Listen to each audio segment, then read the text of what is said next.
Hello and welcome to Sierra Make. Today we're going to be making some pockets that you can hang off of a belt for a Rin Nohara cosplay.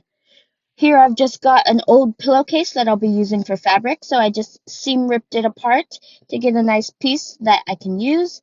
And here I also have a box of Pocky, and that's going to be roughly the size of these pockets. So now I'm just going to give you a little rundown of the step-by-step process in making these pockets, and then I'll show you myself making them. So the parts you're going to need is a 17 by 6.5 inch piece of fabric, as well as a strip that will hold the pouch to the belt. You can go ahead and hem that strip on either side and set it aside, and take your big piece and fold it over, marking an inch in and 3 inches down, and then an inch in and 7 inches up, and cut that out. Then you're going to open that up, and we've got the base for our pocket. Next, we're going to sew either side of that strap to the midsection of our pocket base. Flip it around and sew the two bottom corners together, and then sew the two upper sides together. Then we just hem around the opening of the pocket and the flap, finishing off with adding a button or Velcro to the flap.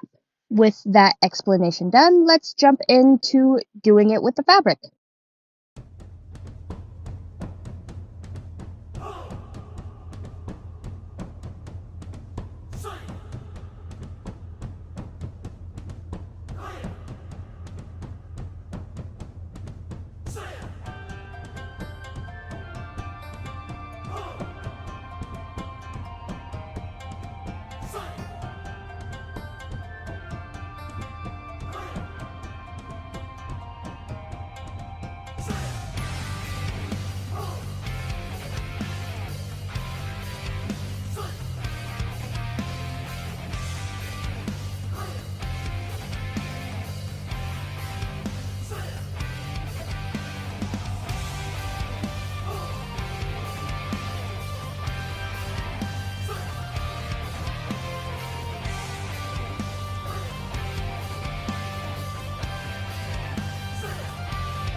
And there we go. That's the end of this video and our finished pocket. Let me know if you like it in the comments down below, and thank you for watching.